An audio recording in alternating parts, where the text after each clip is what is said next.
산업 체계 전체가 굉장히 큰 타격을 받을 수밖에 없어요. 와, 이건 뭐.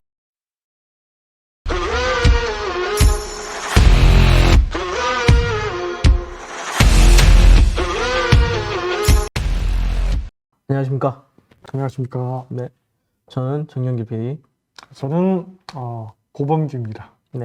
연구원님이라고 하면 될까요? 지금 제가 이제 직책상으로는 네.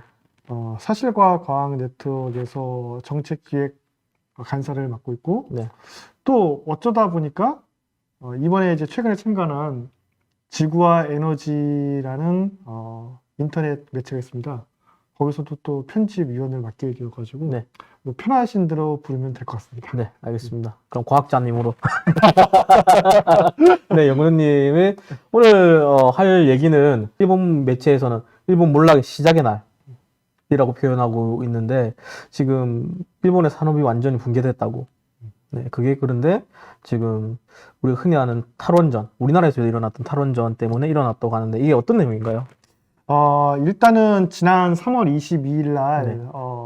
도쿄 일대에 제한적인 송전, 그러니까 네. 전력 위기 사태가 벌어졌어요. 네, 지금 여기 이제 보시면은 기사를 보시면 네. 아시겠지만은 현재 이제 우크라이나 전쟁이 발생을 하면서 네, LNG 가격이 이제 무섭도록 지금 올라가 있는 상태죠. 네, 그리고 이제 일본 같은 경우에는 동일본 대지진 이후에 원래 49기의 원자력 발전소를 이전에 운영을 하고 있었는데 네. 동일본 대지진 사고 이후에 대부분의 이제 원자력 발전소를 다 가동 중단을 하면서 한때 제로까지 갔었어요. 제로까지 가다가 지금 조금씩 가동을 재개하면서 현재 10기를 운영 재개를 하고 있거든요. 근데 아직도 한참 모자라는 상태에 있는 거죠. 그런 와중에 지난 2월 달이었나요? 그 2월쯤에 이제 지진이 난 상태로 몇몇 발전 설비들이 정비에 들어갔거든요. 네, 정비에 들어가는데 갑자기 날씨가 추워진 거예요. 네. 날씨가 추워졌는데 그날 하필이면 또 날씨도 별로 구렸어. 그러니까 이제 일본이 또 태양광 발전의 비중이 굉장히 네. 높아져 있는 상태거든요. 네. 지금 보면은 대략적으로 전체 전력 생산의 한 8% 정도를 태양광 발전으로 생산하고 있는 수준이에요. 그런데 갑자기 태양광 발전도 잘 안 이루어지는 상태다 보니까 전력 위기가 온 거죠. 가스값도 비싸고, 그 다음에 이제 발전기들도 일부가 이제 멈춰 있는 상태에서 태양광 발전도 안 돼. 네. 그러니까 이제 이런 상태가 된 거예요. 되게 웃긴 건 또 뭐냐면은, 일본의 지금 설비 예비율로 보면 엄청난 수준이거든요. 네. 그 일본의 전력 수요가 보면 우리보다 한 65% 정도가 많습니다. 지금 그러면은 네네. 일본 기사를 조금 보면서 네네. 얘기하는 게 좋을 것 같습니다. 네네. 이게 일본 기사인데 3월 22일 네. 일본 몰락의 날이 시작했다. 네. 일본 몰락의 시작의 날로서 역사에 새겨진 날로 올지도 모른다. 그러니까 지금 도쿄의 지금 정전 사태를 얘기하는 전적 사태 직전까지 간 상황을 얘기. 일본의 수도가 네네. 거고 22일 간토 지방을 중심으로 도쿄 전력관 내에서는 전력 수급이 어려운 상황이 되었다. TV에서는 하루 종일 절전을 불러 한점에서 전시하고 있는 TV 전원을 모두 뽑았고, 그 다음에 가게 등등들은 다 끄고 스트라이크 트리 같은 것도 다 전력을 중단시키. 마치 옛날 우리나라로 치면 1970년대? 그런 상황을 생각해 볼 수도 있고, 네, 2013년도 무렵에 이때 이제 순환 단전 사태가 우리나라에서도 있었거든요. 네네.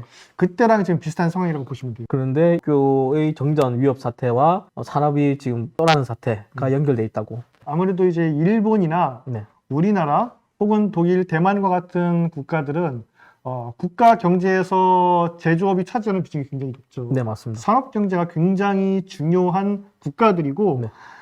산업 경제에서는 전력의 공급이 아주 중요하죠. 네. 아주 중요한 상태인데 지금 저렇게 전력 위기가 날 정도의 사태가 벌어지는 상황이라고 하면은 거의 막장까지 간 거거든요. 네. 지금. 그래서 일본에서 나온 사설이 네.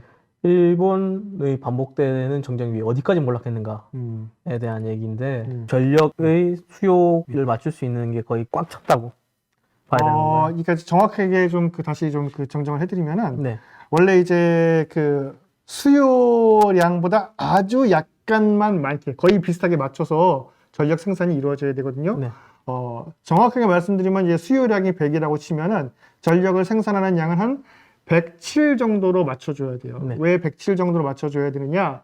발전소 자체에서도 소비하는 전력이 있기 때문에 그렇거든요. 그렇게 해서 이제 나머지 부분들을 거의 수요량만큼 네. 그대로 배경시켜서.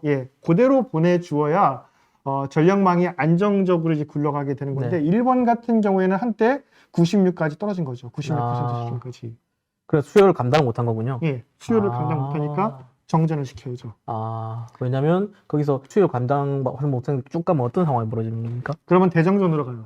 대정전이요? 네, 전기의 수요량과 공급량이 정확하게 다 맞지 않은 상태가 되면은 대정전이 됩니다. 그러니까 예를 들어서 그거거든요. 전국에 있는 모든 발전기들은 사실 다 연결이 돼 있어요. 네. 어딘가에서 전력이 과다 공급이 되면은 네. 다른 지역에 있는 발전기들에도 과다한 출력이 걸리게 되는데 그렇게 되면 뭐 어떻게 되냐? 발전기가 너무 과하게 돌아가죠. 네. 그러니까 쉽게 생각하면은 자전거를 탈 적에 막 자동차 엔진을 달아놓고서 막 돌려버리면은 네. 망가지잖아요. 네. 마찬가지로 전기가 너무 많이 공급이 되면 어딘가에 발전기도 망가지게 되거든요. 네. 전력망 자체가 손상이 되는 거예요. 그럼 두꺼비 비집을 그냥 내려야 되는 거군요. 차라리. 차라리 끊는 게 낫죠. 그리고 또 모자랄 때에도 마찬가지예요. 모자랄 경우에도 마찬가지로 대정전 사태가 벌어지게 되는데 네. 이렇게 이제 전국적으로 대정전 사태가 벌어진 건 이거는 수습하는 게 몇 주에서 몇 개월까지도 가요. 그렇다 보니까 차라리 어딘가를 부분적으로 끊는 게 더 나은 거죠. 그렇군요. 지금 보시면은 발전기 설비 용량이 이제 여유가 없다. 원래 보면은 네. 설비 용량은 넘치도록 많아요. 이런 상으로 보면. 네네. 우리나라가 지금 현재 발전기 전체 설비 용량이 한 130기가와트 정도입니다. 네네.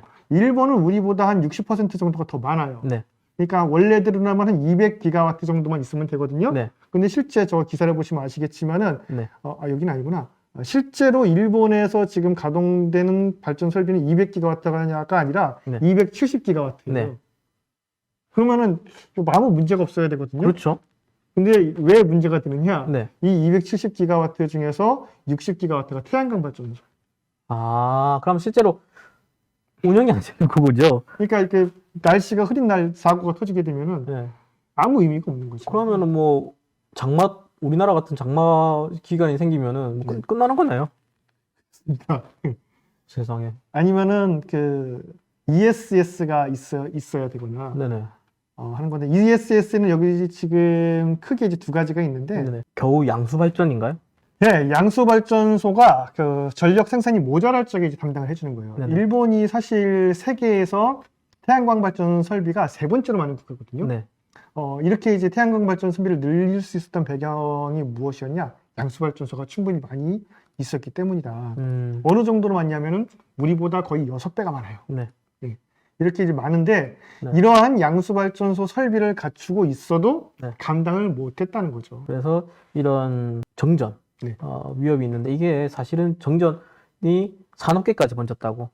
그리고 그 산업에서는 단순히 정전뿐만 아니라 그냥 전력망 자체가 사실은 몰락인 거죠. 이런 전략 정책의 몰락으로 이런 산업체들이 다 떠나는 상황이.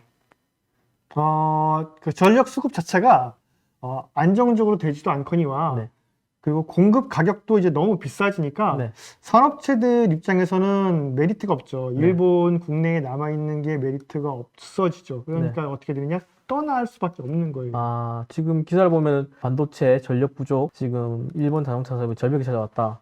라는 기사인데, 지금, 그러니까 이게 황당한 게 뭐냐면, 일본은 30년째 지금 임금이 동결 상태가 있으니까 거의. 맞아요. 그럼 사실은, 산업을 하고 이게 좋아야 되는 거고, 사실 그 힘으로 버텨왔던 건데, 엔저와 그 다음 임금 동결로 통해서 버텨왔던 건데, 지금 상황을 보면은 산업이 떠나고 있고, 그래서 엔저 현상도 사실은 그렇게 뭐 일본 경제에 뭐 별로 도움이 되는 상황이 아닌데, 그러면 그게 원인이 지금 발전. 사실상 지금 가장 크게 이제 주요하게 영향을 끼치고 있는 부분이 결국 에너지 공급 문제. 이 부분을 이제 생각을 해볼 수가 있죠. 물론 다른 부분들도 다 복합적으로 작용을 하겠지만은 가장 직접적으로 확인되는 거는 전력의 너무 전기비 값이 비싸졌다? 이런 얘기인가요? 네네. 너무 비쌉니다, 지금. 비싸기도 하고, 이제 심지어 안정적이지도 않아. 안정적이도 않고. 이건 어떤 그래프죠? 이거는 이제 G7하고 우리나라의 2000년도 이후 연평균 임금 추이인데 네. 지금 보시다시피 저희 빨간 선이 일본이거든요. 변화가 없네요. 예, 그냥 20년째. 예, 20년째 임금이 그냥 거의 동일 상태입니다. 네. 뭐 다른 나라들이 쭉 올라가고 있는 동안에 네. 일본은 그냥 동결되어 있는 상태인 거죠. 그러니까 이제 일본의 경제 위기는 임금이 문제는 아니다. 네. 라는 상태인 거고 금리도 문제가 아니다. 네. 라는 산업이 문제가 생기는 거는 그런 문제는 아니다. 그렇죠. 네, 왜냐하면 사업하는 입장에서는 임금이 싸면 좋은 거니까. 사업만 하는 입장에서 본다면. 그렇죠. 네, 그런데 지금 상황이 지금 이거는 어떤 그래프시죠? 이거는 이제 EU하고 G20 국가의 산업용 전기요금입니다. 네. 사실 이쪽 반핵 담론을 퍼뜨리는 쪽에서는 우리나라가 산업용 전기요금이 너무 싸고 네. 가정용 전기요금이 비싸다고 이제 주장을 하는 경우들이 있거든요. 네. 근데 이제 이건 거짓된 얘기고 네. 우리나라의 산업용 전기요금이 그렇게 싼 게 아닙니다. 지금 여기 네. 동그라미로 표시했지만은 OECD 평균으로 보면은 평균보다 조금 싼 정도예요. 산업용 네네. 전기요금이. 네. 근데 더 큰 문제가 뭐냐면 지금 문제가 벌어지고 있는 일본 있지 않습니까? 네. 일본은 EU하고 G20 국가들을 다 포함했을 적에 뒤에서 세 번째, 네 번째로 비싸요. 산업용 전기요금이. 지금 사실상 이탈리아랑 브라질 제외하면은 네. 3위네요.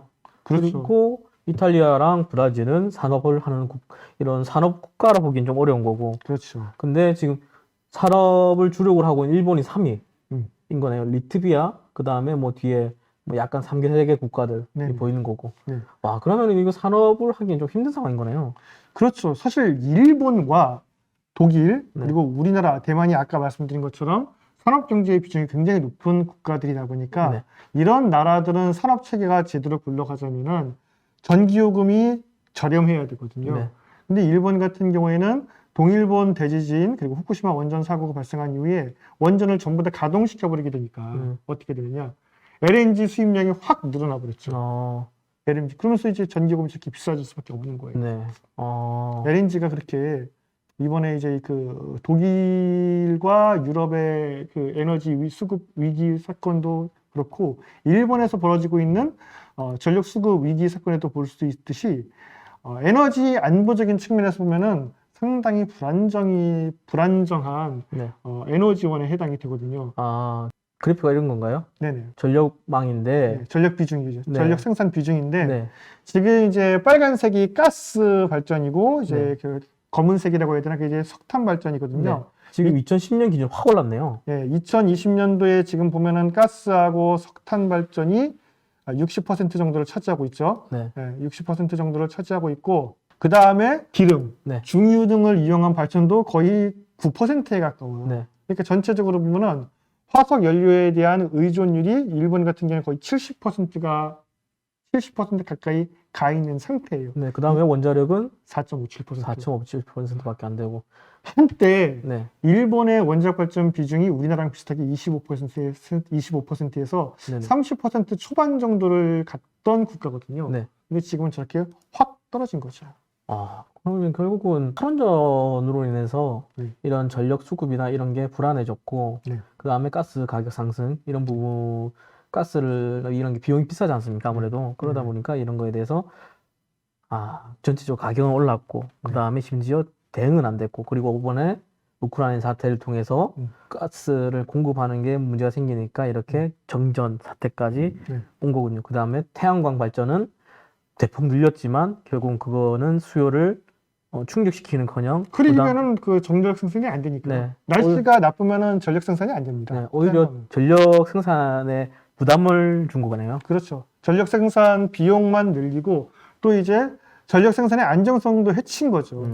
그런 상태에서 지금 이렇게 됐고 지금 요 그래프를 보시면은 1970년대와 그 다음에 2010년도 동일본 대지진이 발생하기 전이에요. 네. 그리고 이제 2018년도 기준으로 일본의 이제 에너지 믹스입니다. 1차 에너지 이제 부분에 1차 에너지 소비량을 나타낸 것인데 네. 지금 보시면은 2010년대까지만 해도 일본의 화석 연료 의존도가 81.2% 있는데 원자력 발전소를 멈추게 되니까 어떻게 되냐? 더 확 늘어나 버리죠. 확 늘어나죠. 사실은 이것도 많이 회복이 된 거예요. 네. 2014년도 무렵에는 90%까지 갔어요. 네. 화석 연료 의존.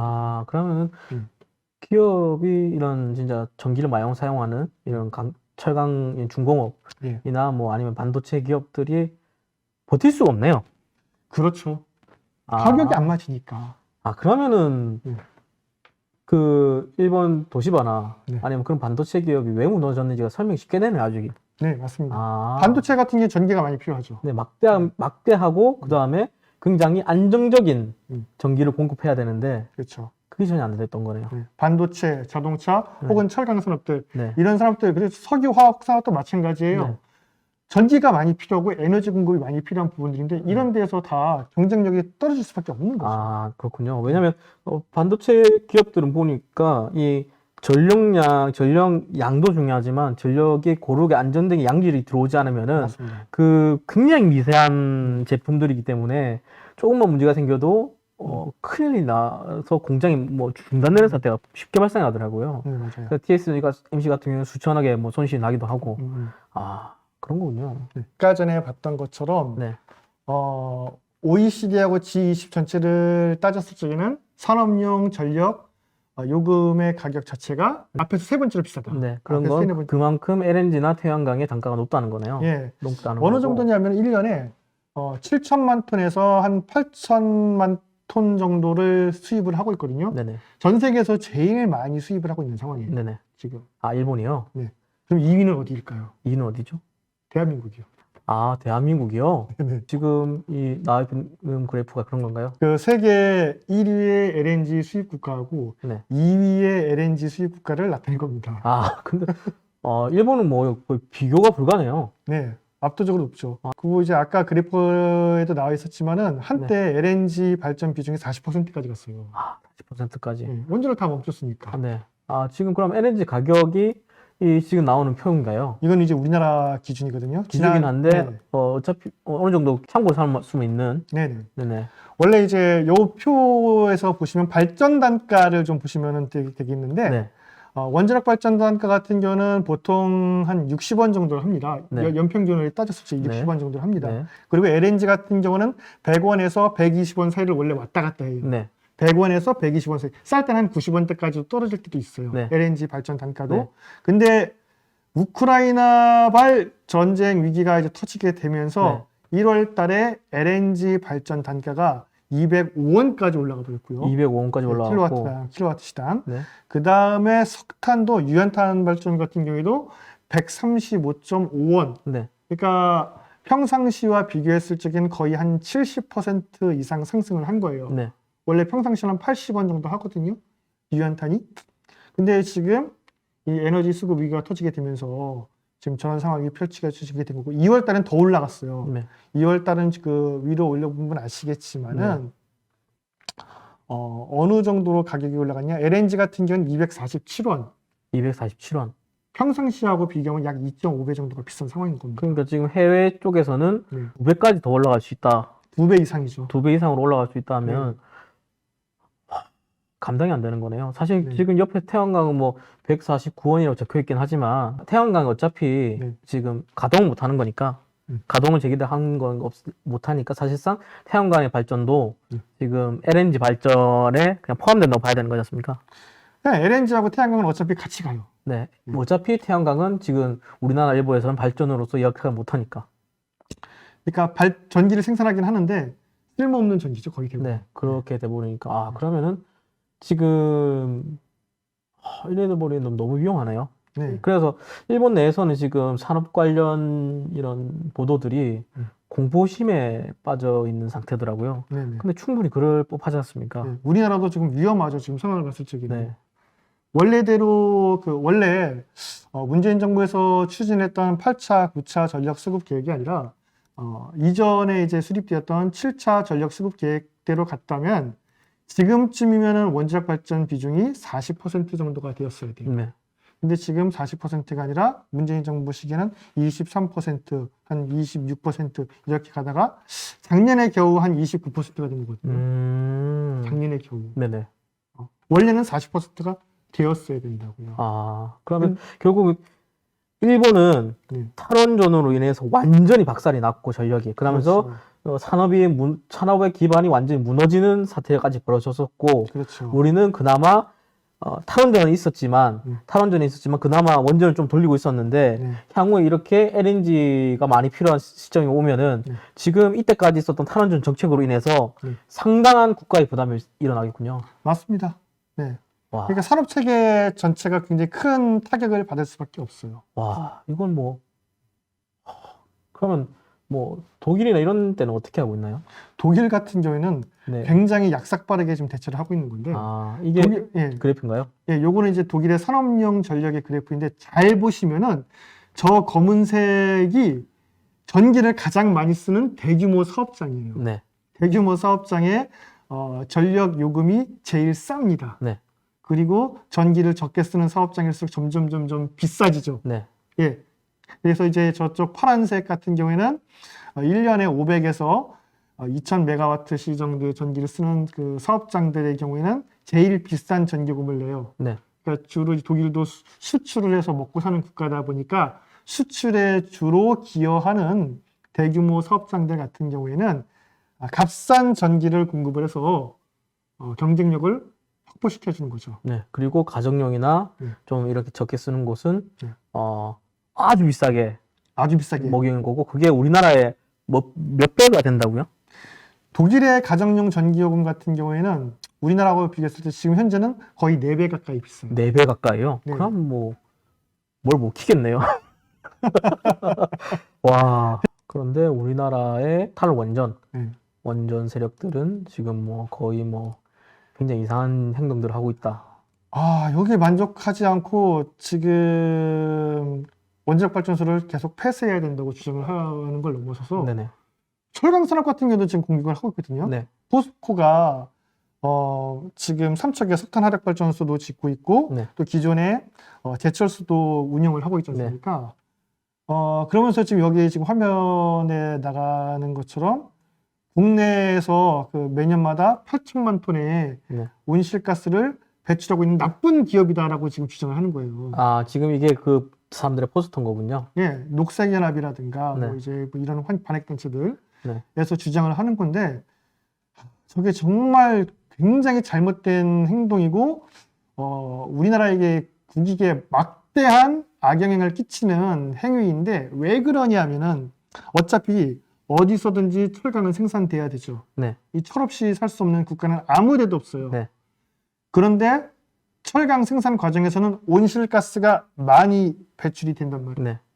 그럼 기왕이면은 온실가스가 배출될 거면은 온실가스를 많이 배출하는 국가에서 철강을 생산하는 게 낫냐, 네. 아니면은 온실가스를 적게 배출하는 국가에서 철강을 생산하는 것이 낫냐 판단을 해야 되는데, 네.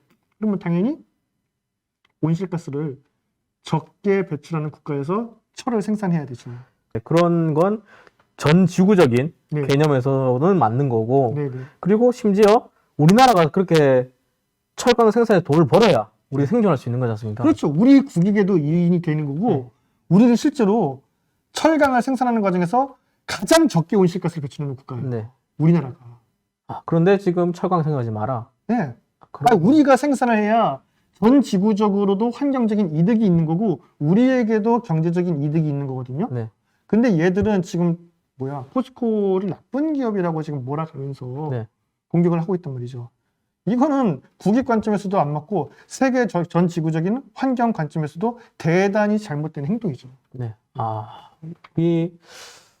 오늘 저희가 1편을 먼저 찍었었거든요. 1편에서는 일본의 양적 완화나 아베노믹스가 망했다. 라는 있었고, 거기에 이유에서는 제조업에 몰락이 있다. 제조업이 몰락해버렸기 때문에, 이런 어떠한 산업적 엔저 정책도 아무런 소용이 없게 돼버렸다. 이런 거였고, 일본 언론 내에서 공교롭게도 그 제일 큰 원인이 탈원전에 있었고, 이런 천연가스 가격의 상승으로 인해서 더 큰 위험이 벌어질 거고, 지금 각종 초유의 정전 사태가 벌어지고, 지금 산업도 몰락하고, 이게 지금 이웃나라 일본에서 실제로 벌어지고 있는 일이고, 지금 일본은 큰 위기에 목치했습니다. 근데 우리나라가 그걸 따라가고 있는 상황이고. 다행스럽게도 지금 일단 정권 교체하면서 제동은 걸었죠. 네. 근데 이제 그 단시간에 빠르게 이제 가스 가격이라든가 석탄 가격이 올라가게 될 경우에는 우리도 상당히 큰 어려움을 겪을 수밖에 없는 상황이다. 네, 맞습니다. 봅니다.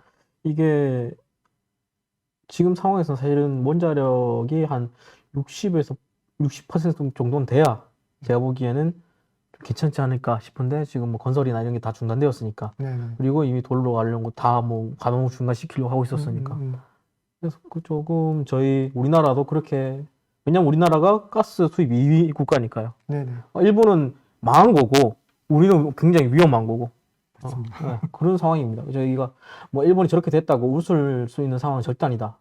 라는 것을 알 수 있는 상황이었습니다. 오늘 이렇게 참석해 주셔서 너무 네. 감사합니다. 네네. 그러면 저희는 다음에 다시 뵙도록 하겠습니다. 감사합니다. 감사합니다.